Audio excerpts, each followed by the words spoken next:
Hi, and congratulations on your 2020 Nissan Sentra S Plus. This is a fantastic vehicle. I know that you're going to absolutely love it. It's why you bought it. It's going to be fantastic on gas for you, and it's got a ton of features for our entry-level model. So we're going to have a look at this and go back over and refresh your memory on what you got with this amazing vehicle. All right, starting right here, we've got a really nice 7-inch touchscreen display. We've got our radio right here, as we can see. And if I hit the button, I can see I've got up to 12 presets on my radio. Makes it really easy. Bluetooth hands-free. Right now is not connected. However, in the settings, if I want to add a phone, all I got to do is go in and hit Add New. Go into the settings on your phone. Make sure that you go into the Bluetooth settings. Just look for My Sentra. If you have an Android device, there is an extra step that you need to take where you got to go in to the security settings, and then you're going to go into trusted devices and add a trusted device, and then add My Sentra. You want to make sure that you do this if you have a lock screen so that it doesn't kick you back out of the vehicle once your screen locks.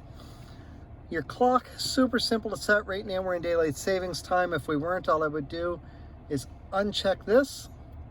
I'm going to put that back on. Whoop. And if I want to manually set my clock, I can just go in and I can adjust the time right here and simply press OK. So we're going to hop back out of here, and we see we're back to where we were there. Now I've got some buttons along here that I can use for this as well. Down below I've got my climate control. So I've got my fan speed here, my temperature over here. Also have my max AC setting here. I have my AC. Now I do have it turned on. It's quite warm in here. It says it's 19 degrees Celsius out today, which is beautiful. Heated seats in the S Plus. This is an amazing feature that you're getting in the entry-level model on this. We've got everything that you need to set your climate to what you want. We do have a USB port down below as well, and an auxiliary port and a 12-volt power port for charging whatever you need to charge. On my steering wheel, I've got my Bluetooth hands-free button, and I've got my voice recognition. So I can answer a call or hang up with this button here. With this button, I can make an outbound call, or depending on the type of phone that I have, I can access the voice recognition system to do other things. This button here is going to turn on my cruise, and if we see here, when I do that, it shows up right up top here. Once I set my cruise speed, it'll show me the exact speed that I have set. On this side of my steering wheel, I have my volume button for my radio. These two buttons here are going to go through all of your presets on your radio, AM or FM, or if you're streaming through Bluetooth or USB, it's going to skip tracks for you. My driver assist display screen up in the center there is going to be operated by this right here. So right now I can see I have a digital speedometer showing, as well as my average speed. Now I'm going to press and hold the OK button to reset my average speed. The next screen to the right is going to show me my fuel economy. So I'm going to reset this at the moment. It's showing quite high, but we'll see why in just a second here. This is a new feature, and it's on all trim levels of the Sentra. It's called Speed Limit. So what this is going to do is, utilizing the camera up here above the mirror, as you drive past the speed limit sign, it's going to post your speed limit down here. But you're also going to see it posted up here so that you always know what the speed limit is. Now, when I got to this screen, there was up and down arrows, and I can see them right there. So I'm going to hit the down arrow. Now, it's actually taking me back to the top, but this is why our fuel economy was so high. We've only gone about 30 kilometers in an hour and a half, meaning it's done an awful lot of idling. So we're just going to press and hold to reset that as well. We'll go down one more screen and we can see tire pressure. Now, I haven't driven very far, so only 2 of the wheels have populated. But as you drive, the other 2 will populate. The beauty of this is, with the tire pressure monitoring system, if you get a low tire, whether this screen is up or not, it's going to pop up and tell you low tire pressure. It's going to tell you which tire is low and what the exact pressure is.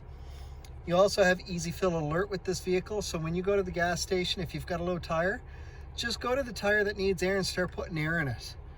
Once you get to the right pressure, your horn's going to beep to tell you to stop.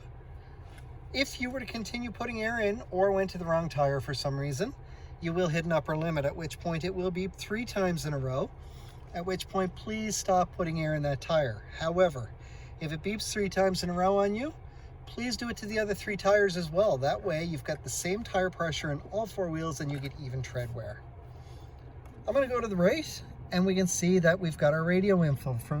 So from this screen here, we've got total control of our audio right from my steering wheel. So we've got our volume, we've got our buttons to either skip tracks or go through the presets. But if I press the OK button from this screen, I have the option to change the source of my audio. So I'll back into there again. We're going to go to the right again. This screen is for my safety features.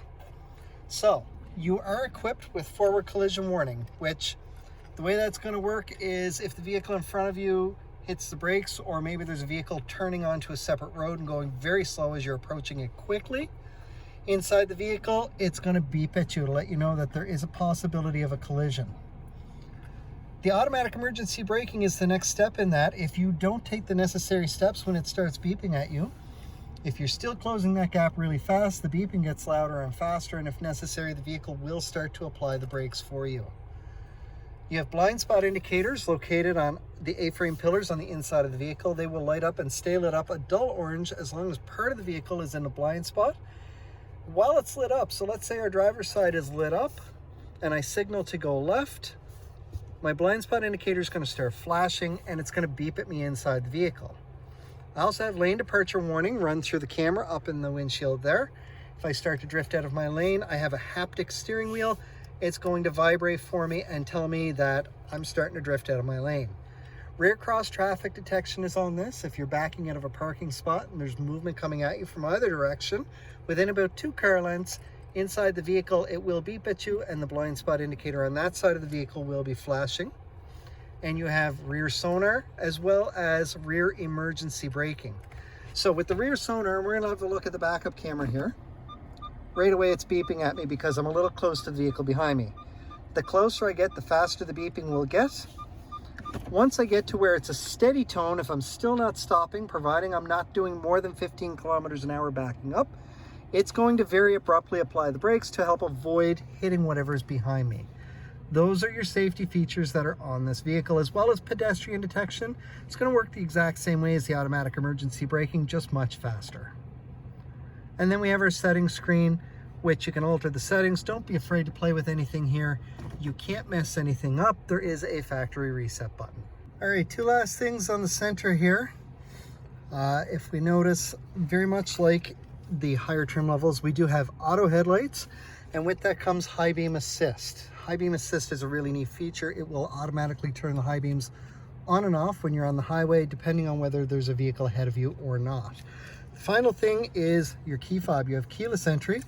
So we've got our panic button, the trunk release button, unlock and lock. And because it's a key fob, there is a battery inside. The batteries typically last 2 to 4 years. With that said, when your battery gets low, it will tell you on the screen that it's low. If it hits the point that it's dead, there is a key inside the key fob for the driver's side door. To switch the battery, pop that out, put something in this little recessed area here and give it a twist. This will pop open. From there, the battery inside has a number on it, and that's the battery size. You can just switch out the battery. You can buy one yourself for about $6 or $7, or you can take it to the dealership. It's $1 or $2 more. They'll put a new battery in, clip it back together, and you're good to go. Now, the other thing, if your battery is dead, you can get inside using the key. Then you're going to use the Nissan emblem on the key fob. Put it directly against the start button and use that to push the button in. It will still start the vehicle and allow you to go get the new battery that you need for this. Congratulations again on your 2020 Nissan Sentra S Plus. This is a fantastic vehicle. You're going to love this. If you still have any questions after going through everything, please don't hesitate to get in touch with me. You can call, text, email, or stop into 60 Baker Drive in Dartmouth, O'Regan's Nissan. I look forward to seeing you and look forward to working with you when the time comes for your next one. If you're in for regular maintenance, please pop by and say hello, and I'd love to hear from you. Take care.